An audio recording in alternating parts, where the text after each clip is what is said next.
Meeting to order. It's been determined we do have a quorum, and it's always good to see other board members join us.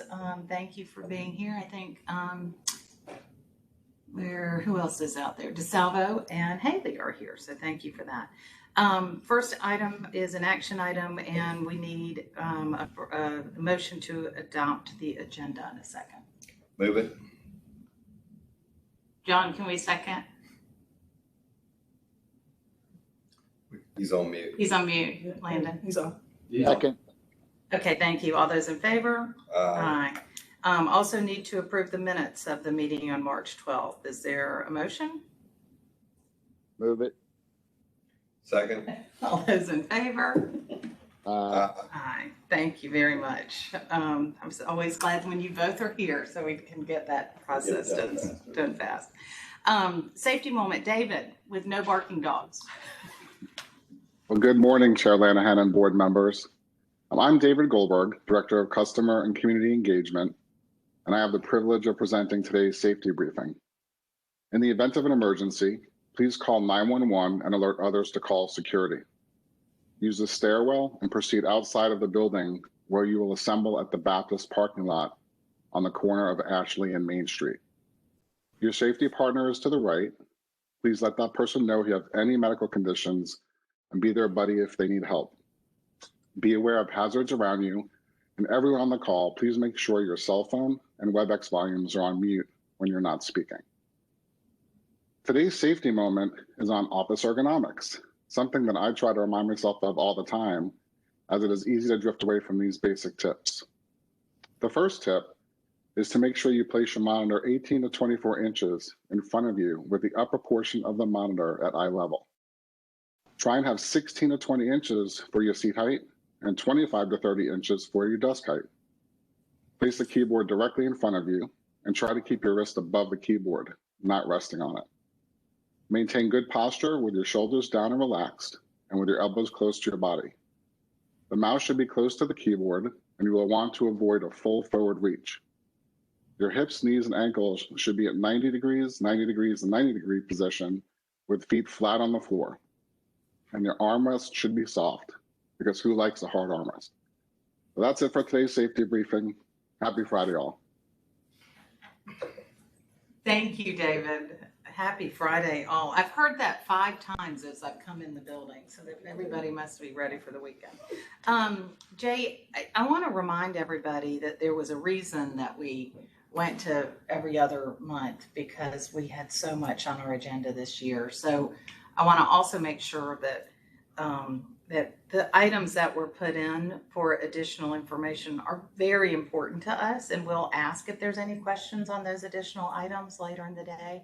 But we really have 2 very important pieces of business before us today, which is the budget presentation and the proposed rates and fee adjustment. So I know, again, we'll ask at the end.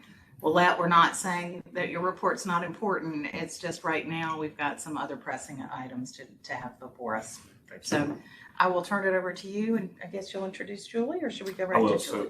Actually, I'm so sorry to interrupt, but I wanted to introduce Tony Long to finish our safety performance update. I apologize. So sorry. You had started talking. I didn't want to interrupt you. So, Tony. Next time, thanks, David. And good morning, Chair Lanahan and committee members. Taking a quick look at our primary lagging performance indicator, you can see that our recordable incident rate, it remains at a historical low and continues to trend favorably into the 3rd quarter. And we're pleased to report that as of the end of April, our incident frequency rate is at 0.89, which, as noted, is well below the listed industry averages for both the public utilities industry and the total United States industry as a whole. And we fully expect that these favorable trends to continue throughout the remainder of fiscal year 21 and beyond. So thank you, Chair Lanahan. Thank you, Tony. Back Thank to you. Jay. Yeah. So Julie Crawford is going to review. So there's a lot of information today. She's going to review the budget, the proposed budget, and discuss after that some rate and fee adjustments. And the budget is what we use to make decisions throughout the year. We treat this as budget season, but it's really the tool that we should be using throughout the year. And we're going to continue to keep on refining the way that we go about doing this and tighten up the way that the budget is handled and managed. I think that Julie is going to be able to answer all of your questions and be able to walk through where we are and what we need to do. So I'll turn it over and let Julie jump into the budget presentation. All right. Thank you, Jay. And good morning, Chair Lanahan and committee members. As Jay teed up, I will be presenting the fiscal year 22 budget for your consideration today. So we will touch on some summary and consolidated schedules. Then we will dive into electric, water and sewer, and district energy in detail. And then we'll discuss timeline and action items. All right, moving on to the process summary. This is a timeline illustrating the budget process. And as Jay said, it's really a full year prior to the budget. It's not just a season. We think about this year round. Activities lead up to a July 1st submission to the City Council as is required by our charter. But the year-round planning is conducted in multiple areas, and they all support the next year's budget. All right, moving on to electric system. This chart depicts the electric system history and proposed budget broken into budget components. We start at the top with megawatt hour sales with the fiscal year 22 proposal based on historical trends. I'm going to note that in the past, as reflected in the 21 budget sales, we provided a 5% contingency for weather impacts. However, this year, we're proposing a more likely sales number for fiscal year 22. The 12.2 million megawatt hour sales results in a $1.29 billion budget. The increase in revenue, despite the lower sales when compared to fiscal year 21, is due to the $100 million payment anticipated as a result of the Shearer shutdown agreement. The revenue also reflects the rate changes to be proposed later on in this meeting. The colored bars represent budget expense categories, and they all lead to a balanced budget. And we'll start with the fuel and purchase power there at the bottom. This reflects higher purchase power expenses when compared to fiscal year 21 budget. Then moving on to the O&M bar of $266 million. This includes things like COVID expenses and the new headquarters lease. However, we'll dig in a little bit deeper further on in the presentation. Number 3 is non-fuel purchase power there in the middle. This is quite a contrast to the fiscal year 21 budget. Included in that line is the Shearer debt retirement that I spoke of earlier, and also the purchase power agreement with MEAG for Plant Vogtle. Then current year capital funds partially funds the capital budget for fiscal year 22. That $185 million, if you move down to the bottom table, in addition to $56 million pulled from our capital fund, will support the $241 million capital plan for fiscal year 22. Moving on to debt service, principal and interest is projected to be slightly lower than fiscal year 21. I will note that when you look at previous years, that debt service line is higher in some years than others. That's because in that category, we also include early debt retirement. So in years that you see a large bucket there, it's because we paid down debt early. And then lastly, the city contribution agreement, and that is budgeted based on our current agreement through 2023.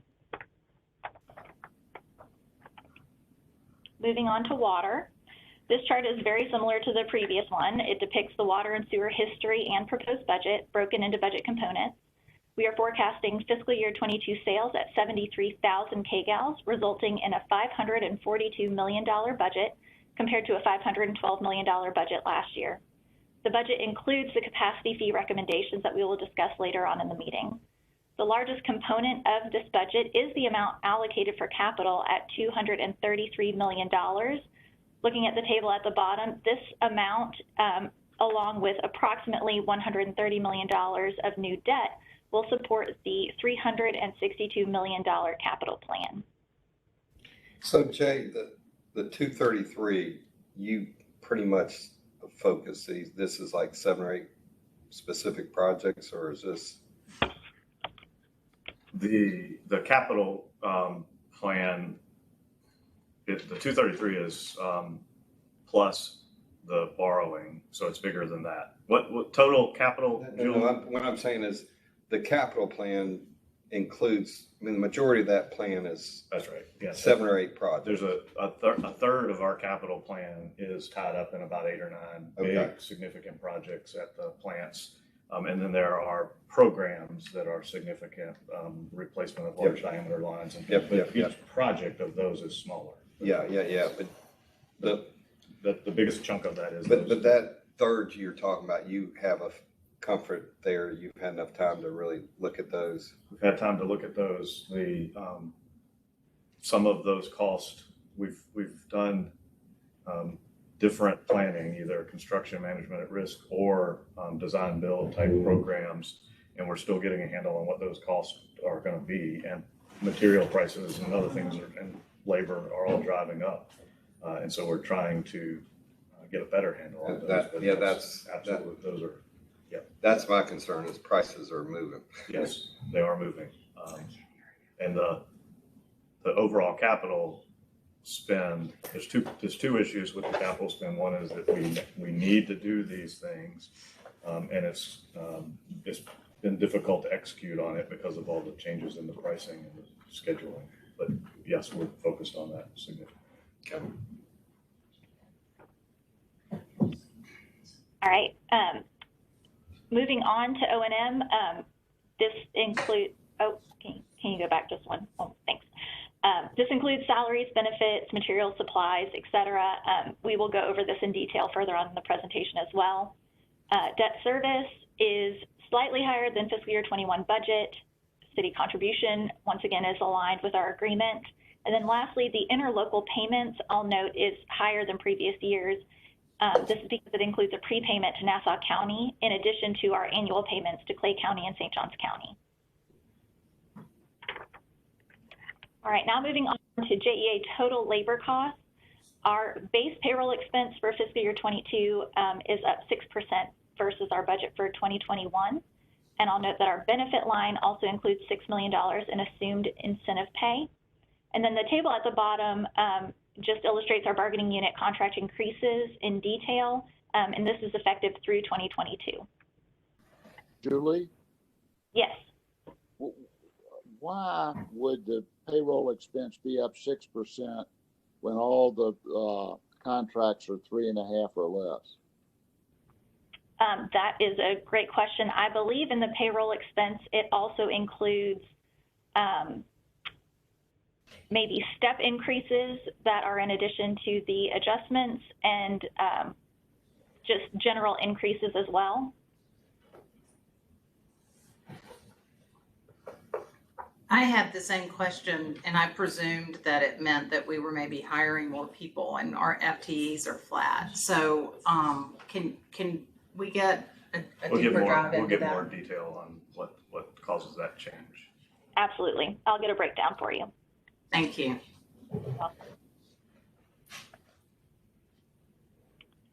All right, this chart reflects the government transfers through the JEA bill. The total estimated for fiscal year 22 is $307 million, with $253 million going to the city of Jacksonville.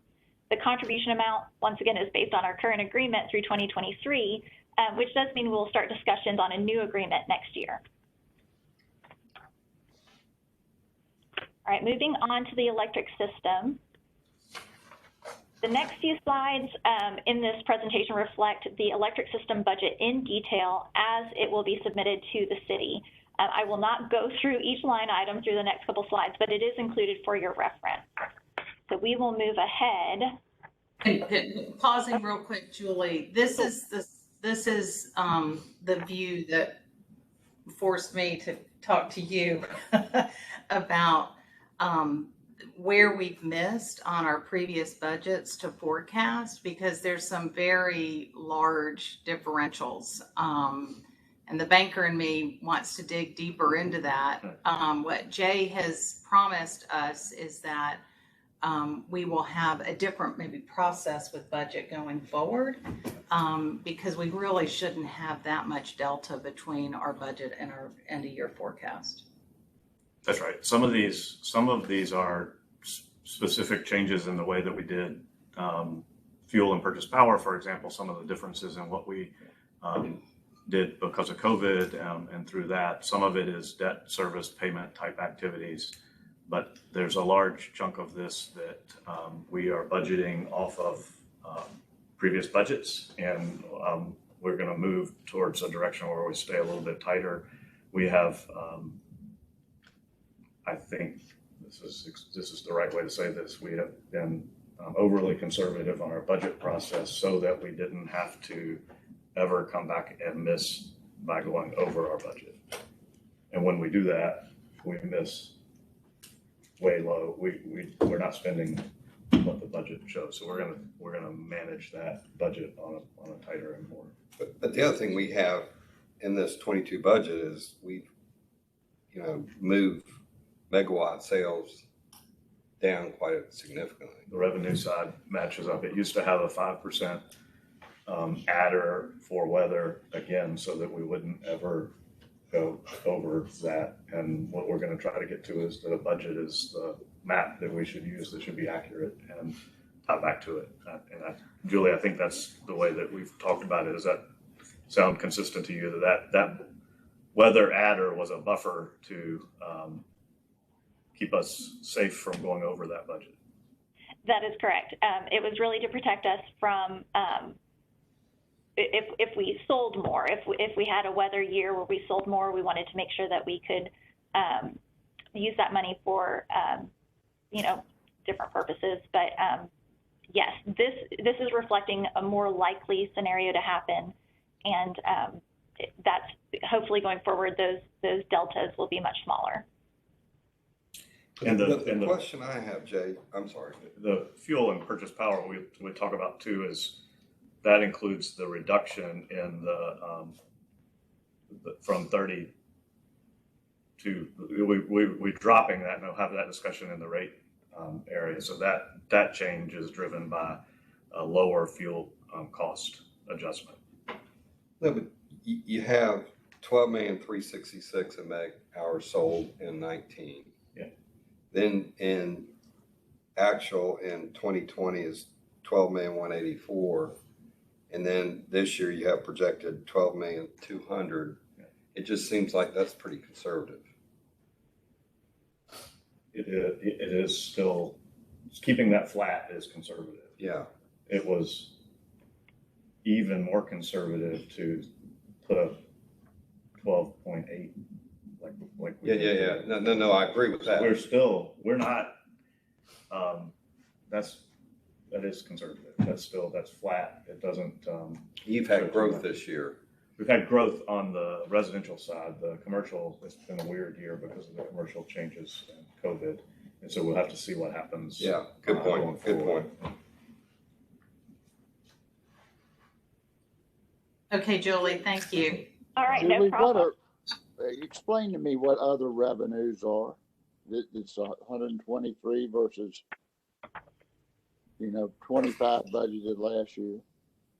So other revenue, the typical other revenues contain things such as our fees, late fees, things like that, or pole attachment revenues. But also within that line, if we choose to pay down debt early and pull from funds from our balance sheet to have a balanced budget, that hits the other revenue line. So we pull the money and it hits other revenues, and then we use it to pay down the debt early.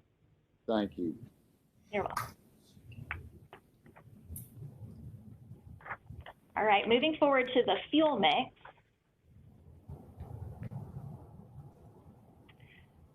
All right, these pies reflect JEA's journey to fuel diversity. We love to show that 1977 circle because it illustrates the drastic progress made in the past 45 years. Looking at the fiscal 22 budget, the budget includes reduced reliance on natural gas, stable solid fuel, and an increased percentage of renewables and nuclear, which both are carbon-free. I will note that the orange slice of purchased power half of that is the planned power purchase agreement we will have with FPL to replace shear, and the other half is wholesale market purchases. Essentially, the majority of that's natural gas. The 22 projected fuel expenses, as I just mentioned, includes the FPL PPA and shear for shutdown, as well as Vogtle Unit 3 coming online, along with part of the 250 megawatt solar projects. These are all positively impacting our fuel expense projections. When we created these materials, the fiscal year 22 budget indicated a surplus in the fuel stabilization fund above our pricing policy target, which leads us to recommending lowering our fuel charge from $32.50 a megawatt hour to $30.50 a megawatt hour. The chart at the bottom shows the impact to the fuel fund by lowering the charge. While our current forecasts show a bit of a lower balance than is reflected here based on current projections, we still feel comfortable with the recommendation of lowering it to $30.50. This is, I think, more discussion during the rate part will kind of add on to this, because we are reducing that, increasing the base rate. So the net average residential customer will see no change, but we want to be clear that it is shifting the way that the bill is handled. But they'll see this no rate change on an average, no cost change on an average bill. They're out of pocket. They're out of pocket. They're out of pocket. Basically about the same. And having been the board chair that enacted the fuel adjustment clause, I do think as a future action item, I want to make sure we understand the process attached to that. I think there's still some confusion as to, do we go to the board to approve that, or was that just a pass through, and how frequently we do it? I think it should be an agenda item for a future meeting. We might adjust it. we need to address that. We need to also look at, we've made adjustments to it over time, but for a while it was the fuel had to be 15%. The target had to be 15% of the largest expense in any year, maybe ever, and then it got to 5 years. And now we may be still conservative on the way that that is calculated. So both how it's done, what it's for, and how often it needs to change. Perfect. Are things that we Again, discuss. we've got a lot to do right now, but at a future meeting, I'd like to address that. Yeah. Absolutely. All right, moving on to non-fuel purchase power. This category contains capacity-related expenses for generation we partially own or have PPAs with. SGRPP, as we all know, was retired in January of 18, but there is still debt outstanding that we pay debt service on, so that first section reflects those expenses. We are also budgeting for the shutdown of plant shear in the second quarter, replacing the power with a PPA with FPL, which is shown in the bottom other category. And then in addition to that, Vogtle is budgeted to come online November of 2021, which increases those expense lines. I will also note that we plan to contribute $25 million to the non-fuel purchase power stabilization fund for Vogtle expenses in the future, and that is that $25 million you see almost right at the bottom. All right, drilling down into operating and maintenance expenses, the fiscal year 22 budget is $17 million higher than fiscal year 21. The main drivers for this increase are salaries and also the other services line. This category contains the lease payment for the new headquarters building, which is a brand new expense item, as well as increased outage costs.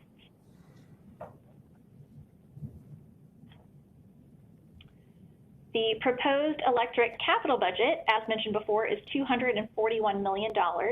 This is compared to a fiscal year 21 budget of $217.5 million. And our current forecast anticipates a spend of $187 million.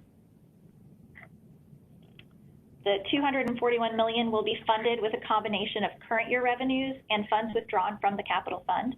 The majority of the projected spend is for system maintenance. You can see there on the right-hand side.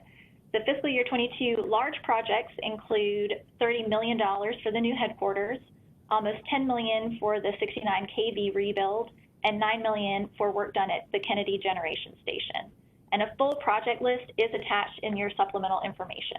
I have a question. Can you remind me when we move into the new headquarters and how that times up with this and the lease and the Summer of 22 Okay. is the date we're using, saying July, but so summer. okay. But we have substantial completion might be a little bit before that, and so we have some charges that will come in, but that's roughly about halfway through. Got it. And our lease payments will start. I don't know that, Okay. but we'll find out. Okay. I should, I just don't. That's fine. I assume it starts at completion and substantial completion. so how much more use do we have out of north side generating? That's what the IRP is going to help us figure out. Okay. What the long-term mix of should be. We have no immediate plans to make any changes there. Okay. But there's one of the units stays on the should we have it or should we not on a regular basis. And so we'll keep on watching that and work with both the planning group and the operating group to be sure that we're in the right spot on that. And Okay. that takes about a year to complete the IRP. So Okay. next year we'll have a better picture of what that plan should look like. Okay.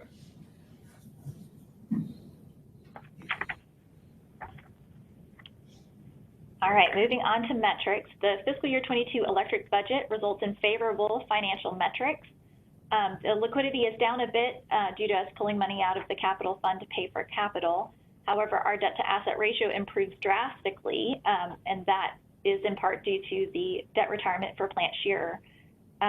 Our debt service is down $21 million, a result of previous early debt retirements, and that all leads to a debt service coverage number of 4.2 times, which is almost double the pricing policy target. That's fantastic. It's amazing. It really is. Good. All right, moving on to water. Once again, these are the schedules that we will present to the City Council, but they are included for your reference. But I'm happy to answer any questions you have on them. If you do not, we can move on to the O&M slide.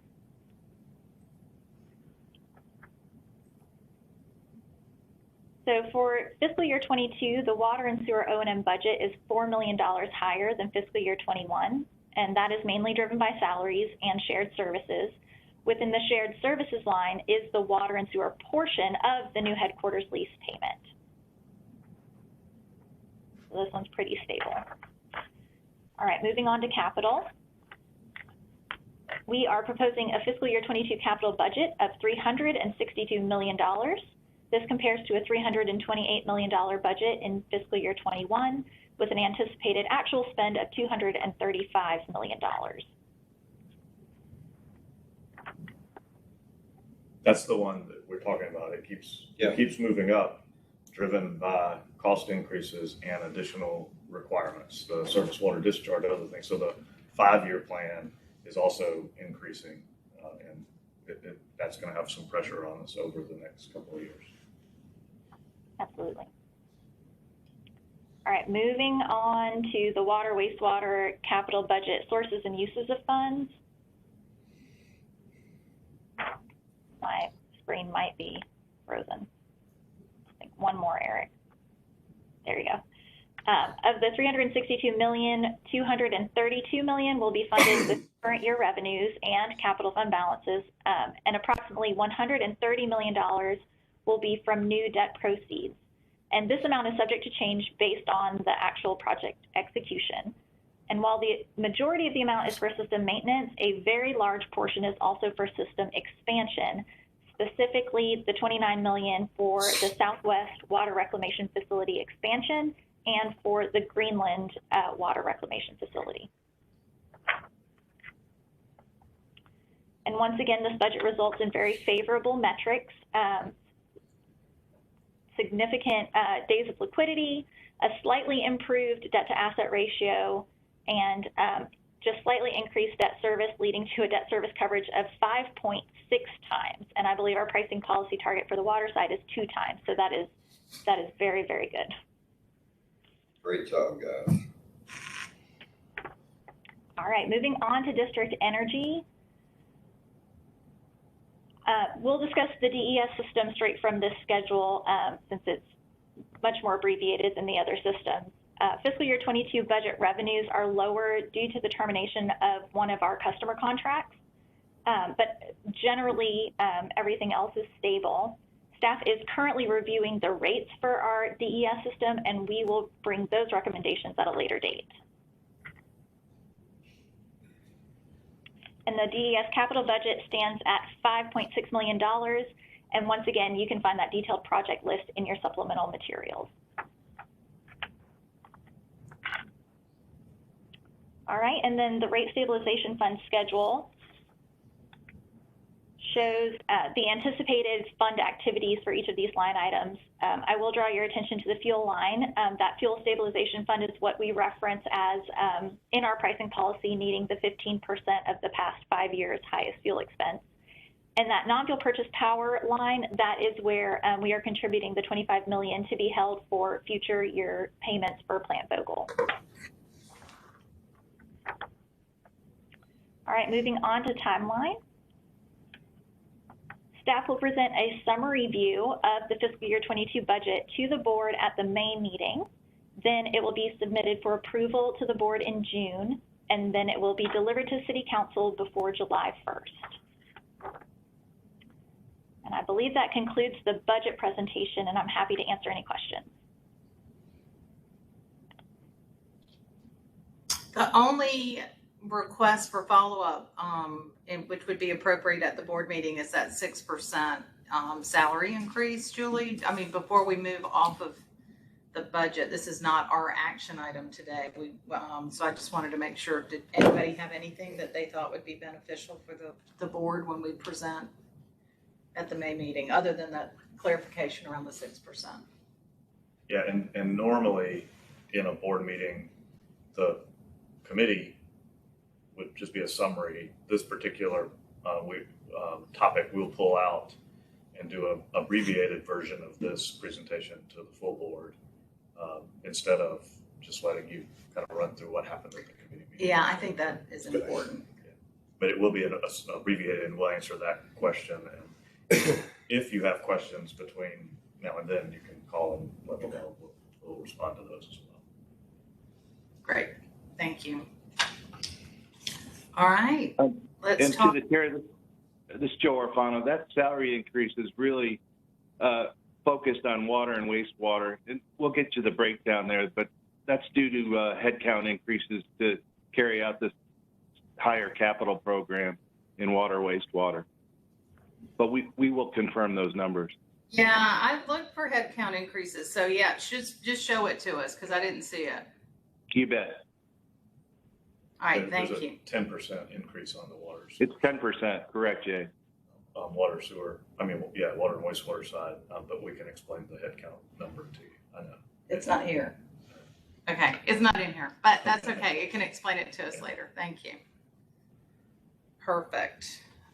All right, Julie, take us to proposed rates and fees. All right, great. Let's move along to the proposed rate and fee adjustments. As a follow-up to our March meeting, I will walk through specific rate and fee recommendations for your feedback. We will first discuss water capacity fees and other adjustments, then electric rate recommendations, and then a proposed timeline.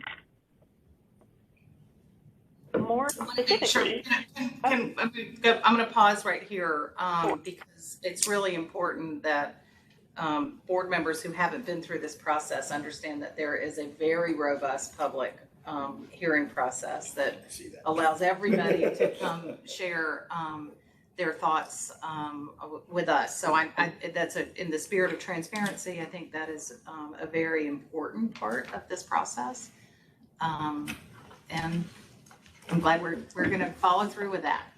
There's also public comment available at each board meeting. Correct. All right, thank you. Absolutely. Getting into the specifics of the recommendations, we are recommending changes to plant capacity fees, tap and meter fees, and large commercial water rates, in addition to some other administrative tariff changes, like extending the backflow prevention program to commercial customers and clarifying line extension growth capacity applicability. And then we will address electric energy rates, as well as extending our current economic development programs. All right, let's dig into capacity fees. Since we proposed a high-level fee recommendation in March, we have further refined the cost of capacity projects and levels of service with our rate consultants, Stantec, and have calculated a cost per gallon of water of $4.68 per gallon of water and $25.57 per gallon of sewer. You can see the comparison to the current fees of 97 cents and $3.64 respectively. When applied to a 3/4 inch residential service, the cost totals $1,989 for water and $5,114 for sewer.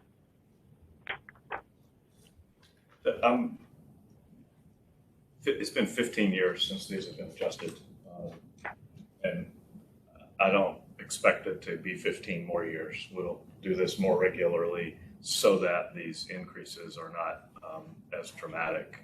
But if The other thing is our surrounding counties are at these levels or above, right? we're going to be above surrounding counties. We are, yeah. But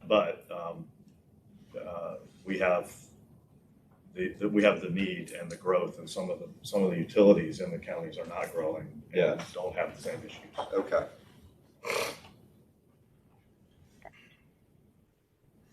All right. As Jay mentioned, the cost per gallon of capacity is significantly higher than we currently collect, partially due to what we just discussed. It has been 15 years since we adjusted them. And our goal going forward is to regularly evaluate this cost and adjust when necessary. But also based on stakeholder feedback, we are recommending a phase-in plan to allow developers and builders to absorb these costs gradually. Here below, you see a biannual adjustment for 2 years starting October 1st, and the additional revenue collected will go into our capacity fund to be used for those growth-related projects.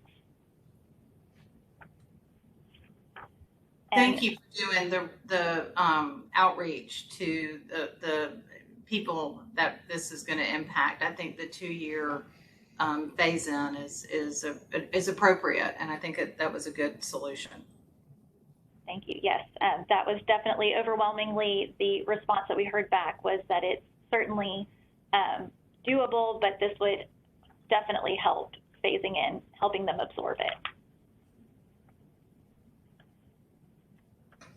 And as we just discussed, this chart reflects the current and proposed fees in comparison to local agencies. The amounts shown, I'll note, include the current line extension growth capacity charge, which calculates to a total at the end of the phase-in period of $8,798 for a new 3/4 inch service with irrigation. And as Jay mentioned, the chart does not take into account the potential increases in our peer fees or areas that do not have extensive growth, therefore less need to update their fees. Jay? Yes. This is a scary slide to me. I mean, we're getting way out of line from our competing counties. And if I was a builder, I would feel like we're being, grossly aggressive. And 2 years sounds like a long time to,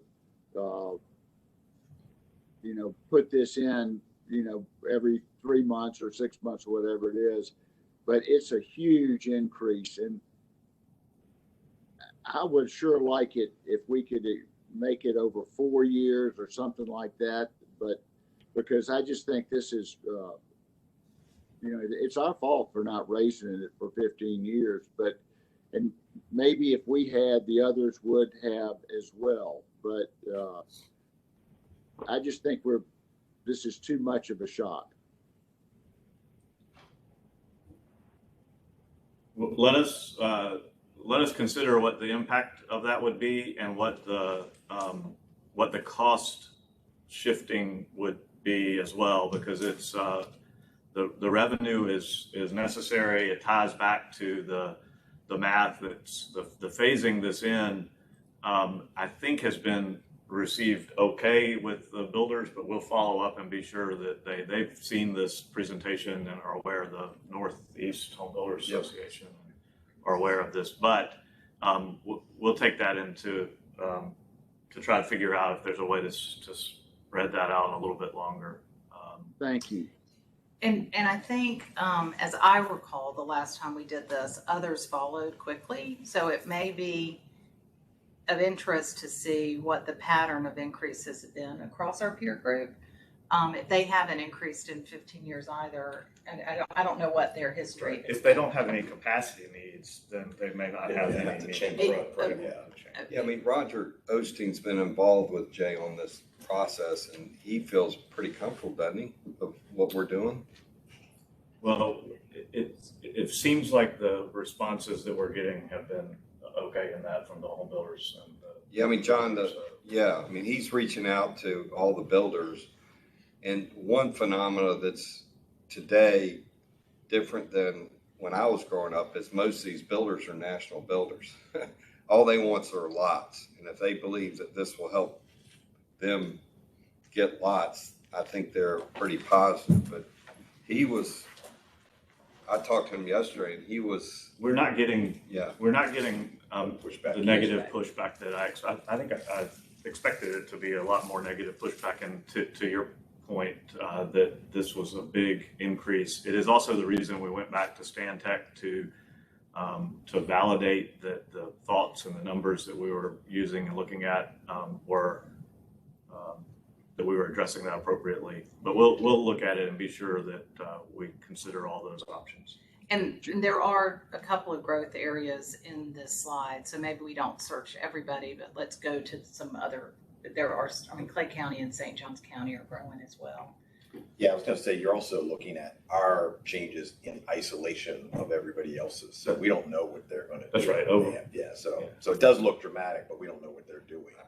the feedback I'm getting from the builders is not negative. Yeah. And I think we've got to do it to, be able to maintain the infrastructure we're talking about. Jay, if you talk to the builders and you're comfortable, I'll withdraw my comment.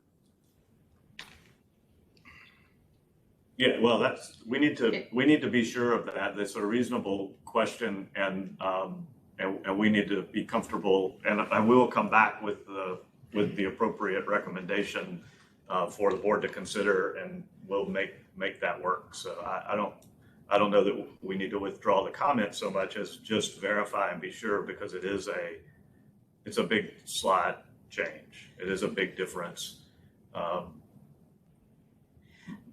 But we also need to be prepared to support the economic development of the community and the growth of the community and people coming in, and this will do that. And we're spending a bunch of CapEx to make sure we have the infrastructure for these builders to continue to grow. I also, Julie, I'm going to go out on a limb here, and hopefully you'll come with me. But if we stretch it to 4 years, it would be a bigger number on the fourth year. So the slide would continue to look a little bit different because we've analyzed this over the current model. And so I suspect, and this may be, I suspect that this goes into effect in 2023. And not long after that, we will be talking about what the next round needs to be. Keep in mind that we have surface water discharge that will require capacity changes. And we have some other pressure on the capacity of our system that we'll have to do. So it doesn't get better as long as we're growing. This is a problem that we only have when we have growth, which is really positive in the long haul.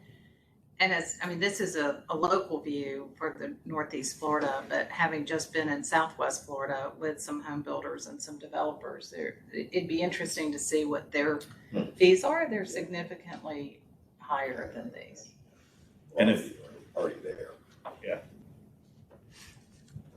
I mean, I mean, if we're gonna provide the infrastructure this community is looking for, Well, we're gonna have to provide the capital. I mean, if you look at our capital budget, I don't think we can do these things without some of these fees. well, and it's just the philosophy of changing rates, and we shouldn't have waited 15 years to have this dialogue. And the reason we put the fuel adjustment price clause in place is we were burning through our fuel reserves because we weren't passing it back to the ratepayer, and that's just candidly, I mean, irresponsible It's not a way to run a business. for us to run the business. So I think that this is good dialogue. I'm again thrilled with the outreach. We'll certainly hear in the board meeting and public meetings if there is opposition to this. But I'm with you, Bobby. If it cost us $1 to deliver something, we should pass that through to the folks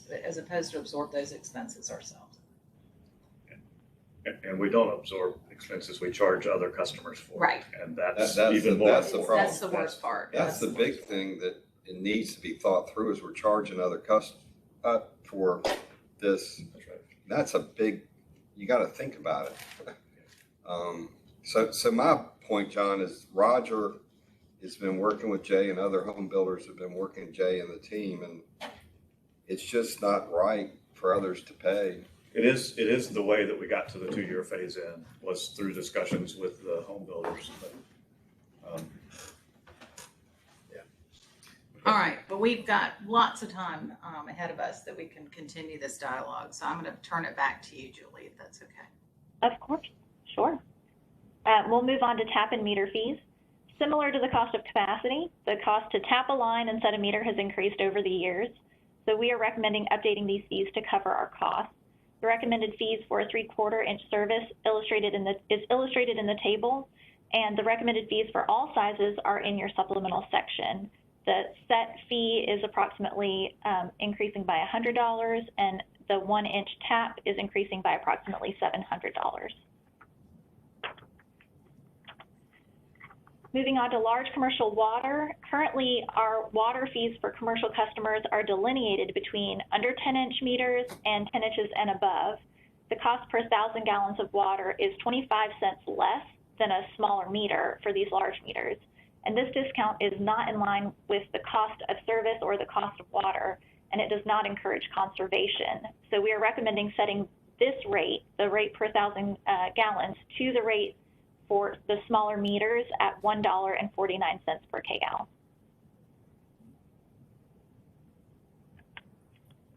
All right, we will move on to electric. We have previously discussed multiple times the need for base rate increases, mainly driven by the PPA cost to MEAG for Plant Vogtle. While some of our annual costs are forecasted to have slight increases over the 5-year horizon, the MEAG payment is very significant, and rate increases are necessary to cover the cost and to maintain our financial integrity. Vogtle Unit 3 was originally projected to come online in 2016. The delay in commercial operation has led to an over $900 million increase to JEA in total, and approximately $90 million more in fuel costs during the delayed period. We also had to tweak our generation planning to make up for that 200 megawatts. In anticipation of this large expense coming online the next fiscal year, JEA executed several strategies to lower our costs in other areas as depicted in the bullets in the middle of the slide. This has allowed a modest rate recommendation despite the over $100 million expense due in fiscal year 22. So we are recommending an increase to all energy charges of 0.183 cents per kilowatt hours.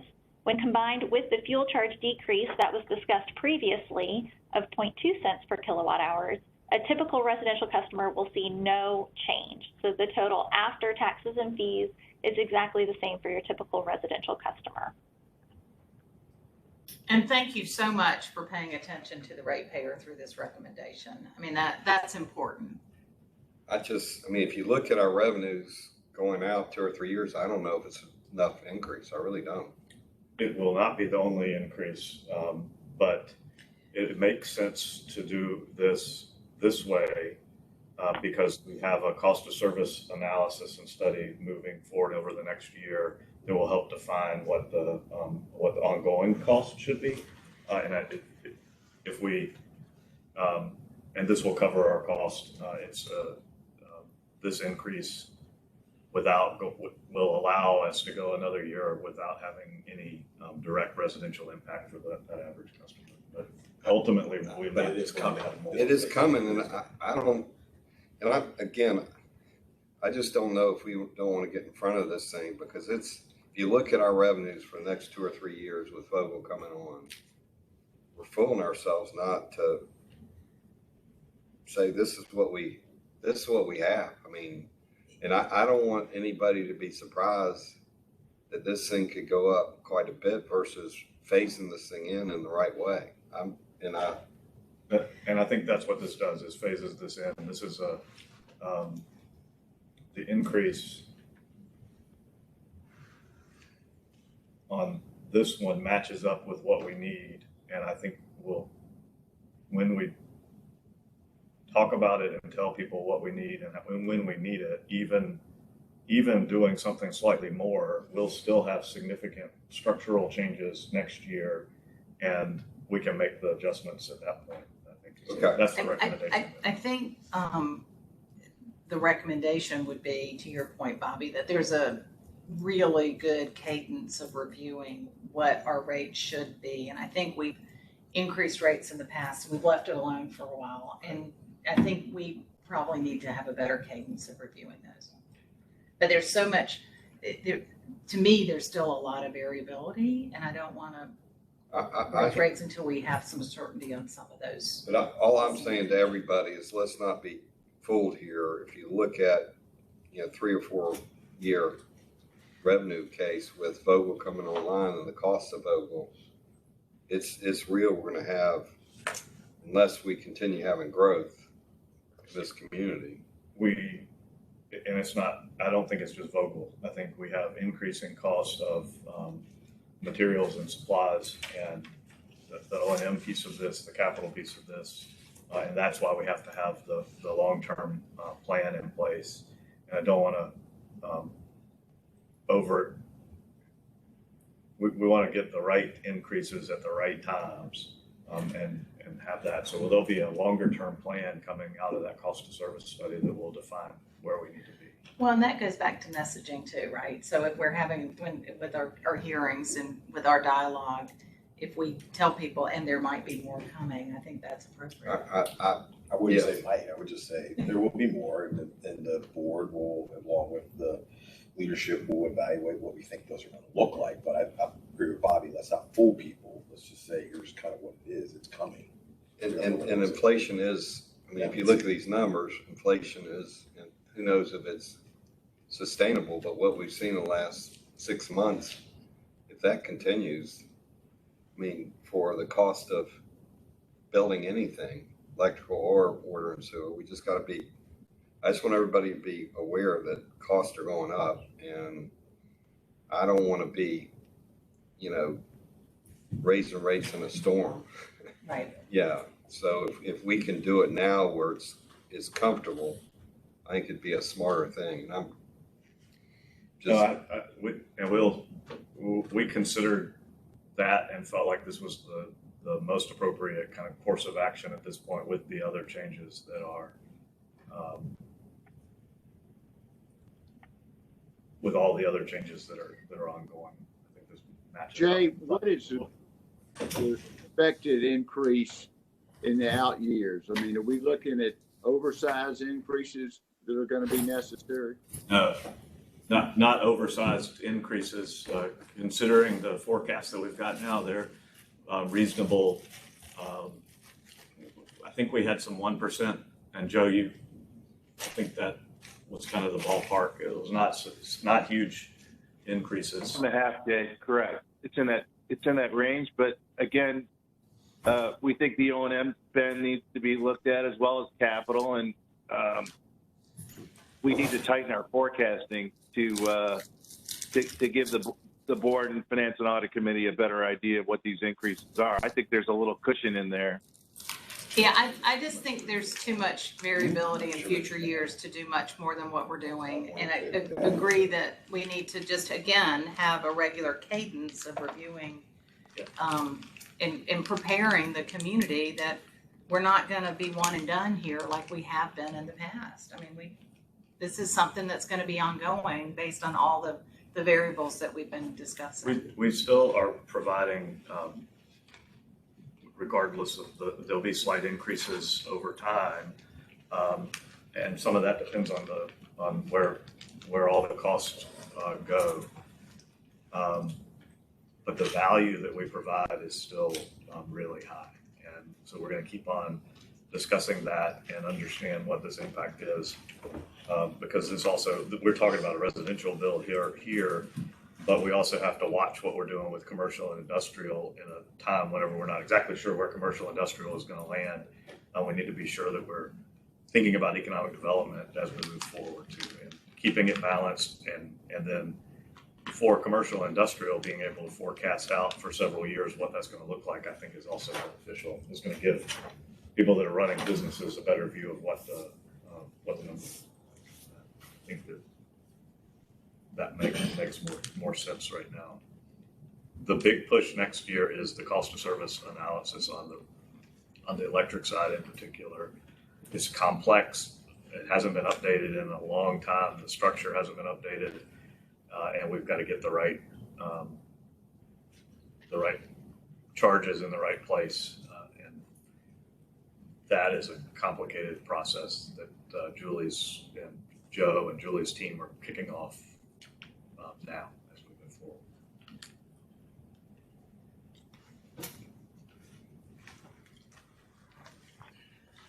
All right.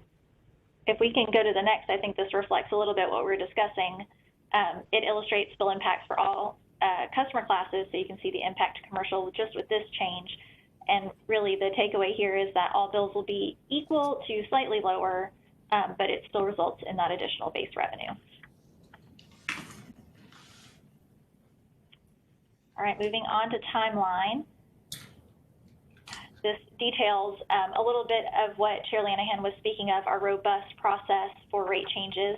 Today, we are requesting feedback and direction regarding our recommendations. We will then present to the full board in June, and then if the board so chooses, we'll hold a public rate hearing in August. And just as a reminder, these are our recommendations, and we are recommending that the Finance and Audit Committee consider presenting this information to the board. Plant capacity fees, tap and meter fees, and the large commercial water rates. And then on the electric side, the energy rate. Those are the items that would be included in the public rate hearing, in addition to the administrative items I already mentioned below. Are there any questions? I'm comfortable as long as Chair Baker is willing to put it on the agenda. I think this is an important conversation. But again, this is not an action item for us. It's giving feedback that I would recommend we put this on the agenda. I agree, Marty.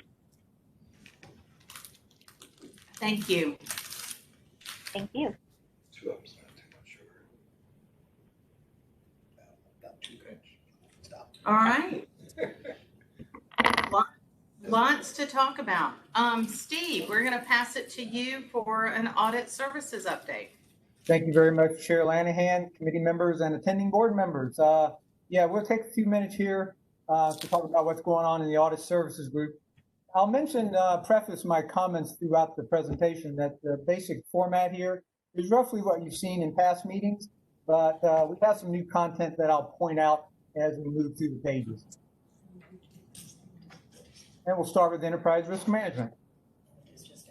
Okay, a lot of initiatives here, some of which I think we may have discussed at the prior meeting in March, but I think the main takeaway here on this page is that enterprise risk management, ERM, is returning to a closer alignment with JEA strategic initiatives, and beginning most recently with the resiliency initiative. The idea with a lot of these initiatives, if you read through them, I guess the common thread, if you will, is strengthening both the necessary training and tools that will be keys to the group and by extension the company's success. Okay, I think we used to call these top corporate risks. We're calling them top enterprise-wide risks now. Two pie charts here. The first one obviously gives us the 47 risks as they stand now by the 3 tiers, and a new, chart that we haven't presented before is taking those 47 risks and distributing across the 8 risk categories, and you can see the various colors there. Well, and I want to pause though and talk in light of what's happened in elsewhere in the country, you know, and remind everybody, we did have a shade meeting to discuss cybersecurity. I noticed that it's up there in your pie, but I felt like we had a good outcome from that meeting and good process moving forward. But that's certainly a very, very high risk point. Thank you. It's our intent with this is to be more intentional of using this to drive decisions that we're making throughout the whole organization, and not have and to be sure that we're tackling the right risk at the right time. Cyber is one of them. There are others. Jay,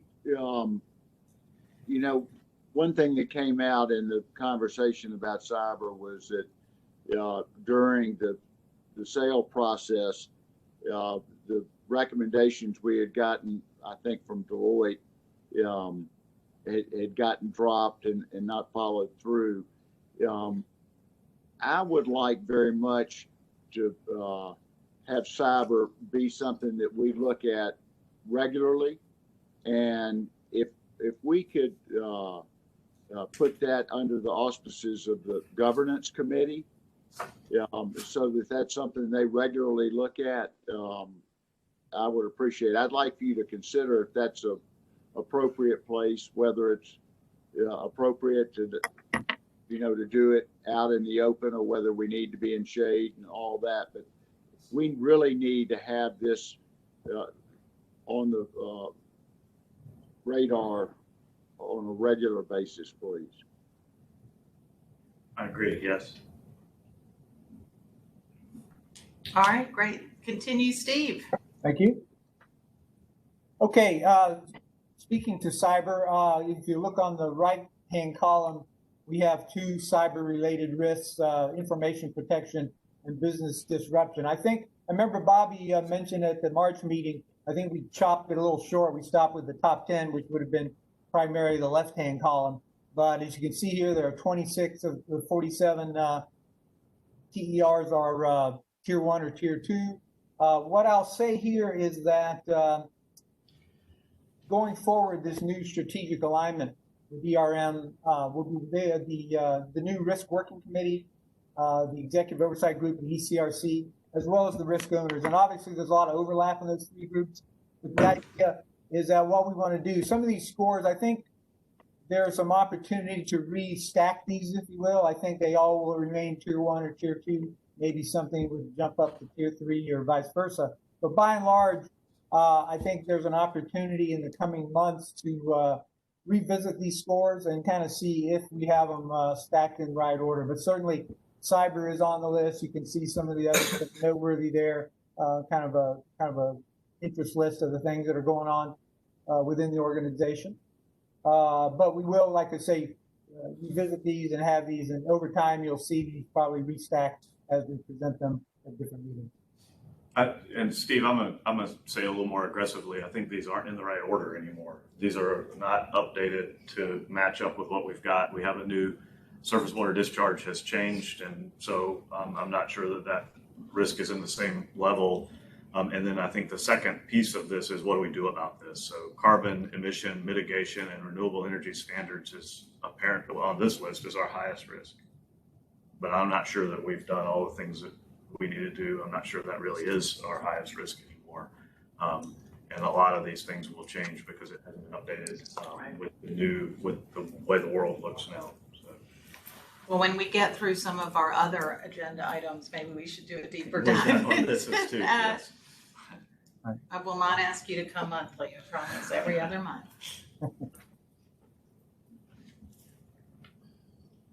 Okay, and by the same token as what we mentioned in the previous slide, is that this is a snapshot in time from some time back of estimating what are the financial impacts, both and the exposure of these top enterprise-wide risks. You can see again broken down by the 3 tiers and also by the 8 risk categories. Very much like Jay said, these need to be revisited and rescored. So that will also, as we move through the various committees, move through the process of re-ranking, rescoring these monetary values will change accordingly as well. Questions? Yeah. I'm sorry. And it's not just financial risk, it's reputational risk as well. So we should really pay attention to that. Correct. That is correct. Thank you. Any other questions about ERM? What's the difference between financial impact and financial exposure? Well, I think what you would say it's the, how would I put this? Exposure is sort of the more the mitigate. The exposure is sort of the mitigated. The impact would be more the inherent risk without any kind of mitigations built in. By and large, that's a rough definition. So the worst case scenario would be the impact.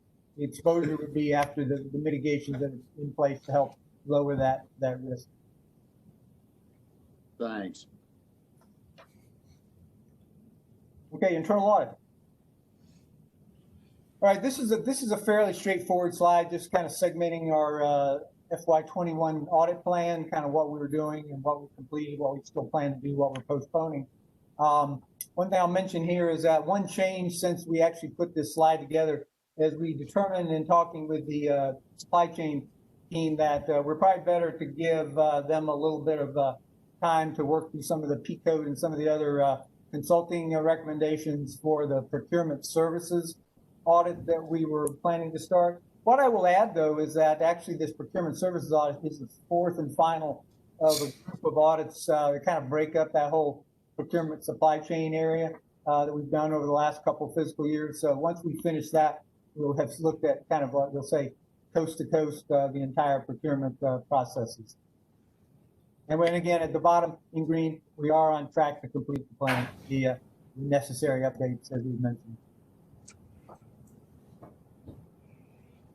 And just real quick here is just again, just a little more detail about what we presented on the prior slide with some of the either completed or postponed or canceled audits.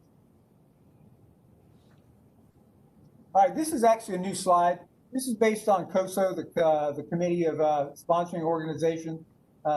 They specialize in guidance on internal controls.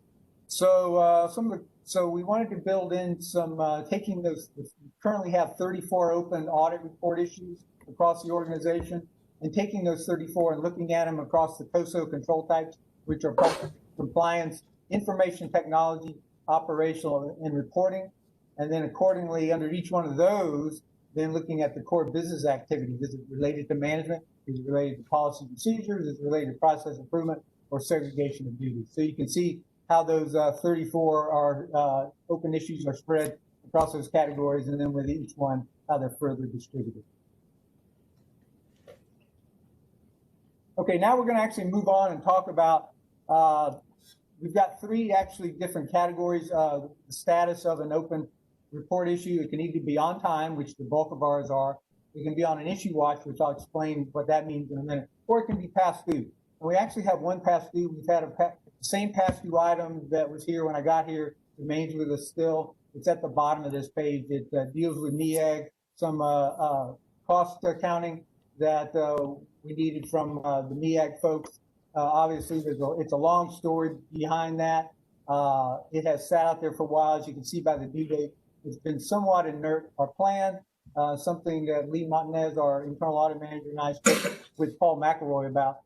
We said, well, we haven't been up at Vogel to do an audit in about 10 years. So Paul said, I guess it's time. Now, obviously, it'll be a virtual audit, and we're going to work heavily, closely with Joe and Jody, because I think they have the longest standing, what I'll call institutional knowledge about Vogel and the PPA and all that. So we're starting the planning process on that. I don't have a lot to report on how that, what we're going to look at, but it's going to be very diligent, thoughtful planning, because again, The working relationship is better than we had maybe a couple of years ago with MEAG. But again, we've been away from there for a while, so we want to move forward on conducting that audit in the best manner. So we'll have more details when we present at the September meeting.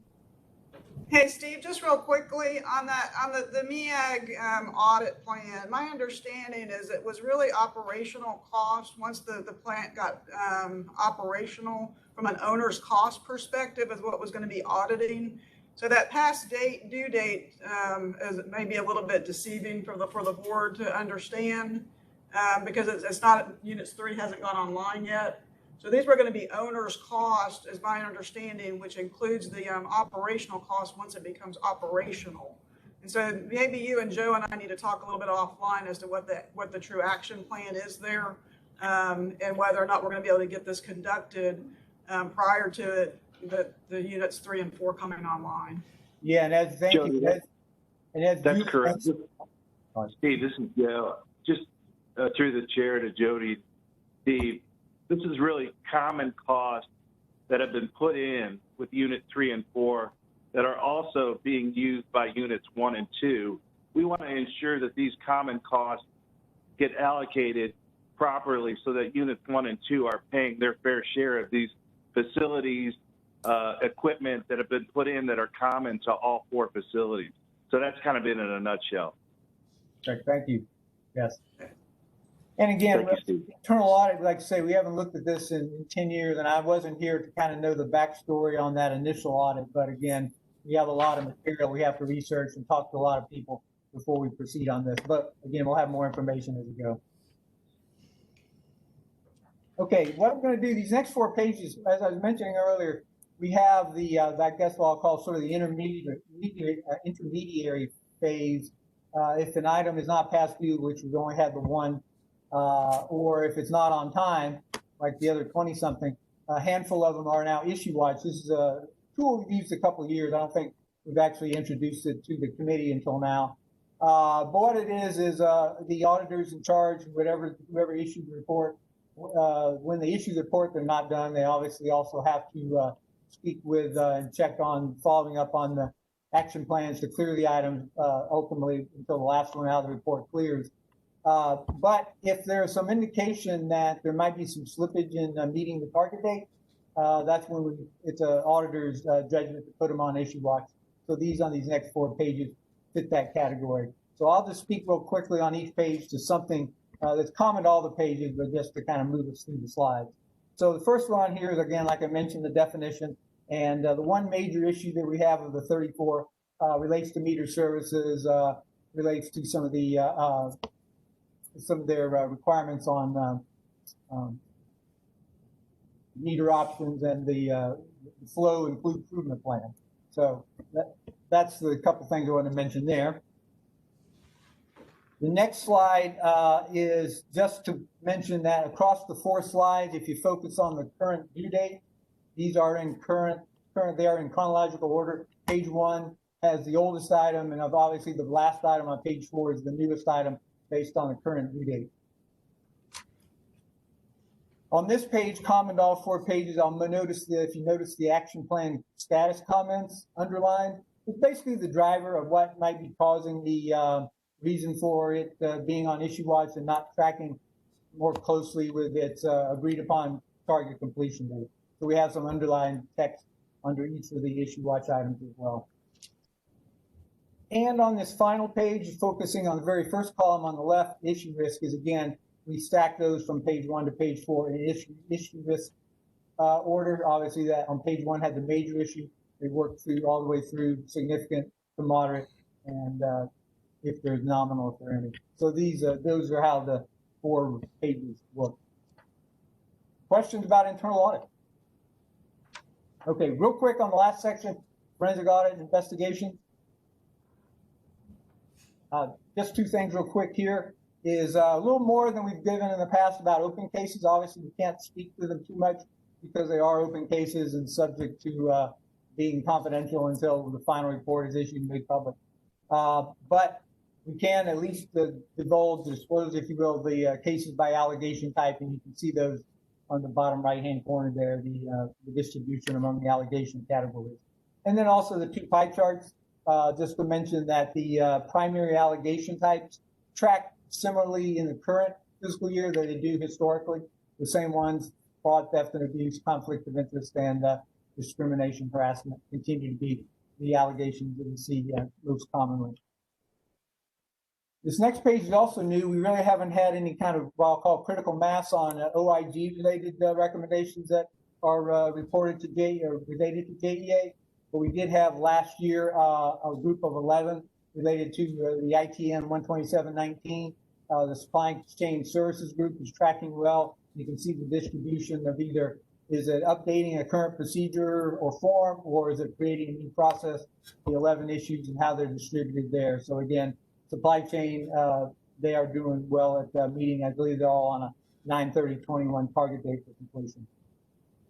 And the final slide in the presentation at all is just a summary of closed cases. We provide this before. A trend of closed cases across the last 4 quarters, and then the box and arrow at the bottom with detail on the current period's closed case, the allegation and the results.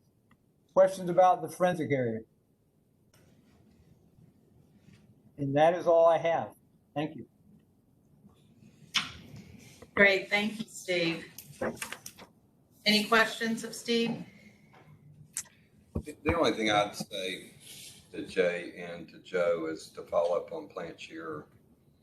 You know, we got some legacy costs that will continue. Just make sure we're following up on that. Yep. Yeah. Thank you.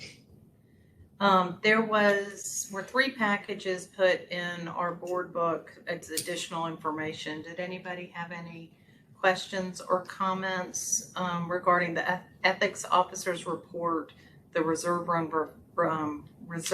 report, or the energy risk management policy report?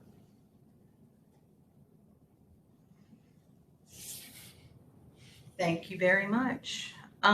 We will have our next meeting on July 16th, and this is the time in the meeting, which is a little awkward. We ask our staff to leave. The public obviously can stay. This is a public meeting, but we will ask you all to leave so we can talk to our audit partners. Thank you very much. Thank you. Here or there? Online. So all staff, Landon, if you can remove them, but keep all others. Have a great day. Thank you. Take care, Have a Jay. good one. Thank you, Thanks. Have a great weekend, Bob. Thank you. I'm going to Emma's graduation next week. Awesome. Oh, fabulous. Congratulations. Out up there. That's great. That's very cool. Good luck. Have a great time, buddy.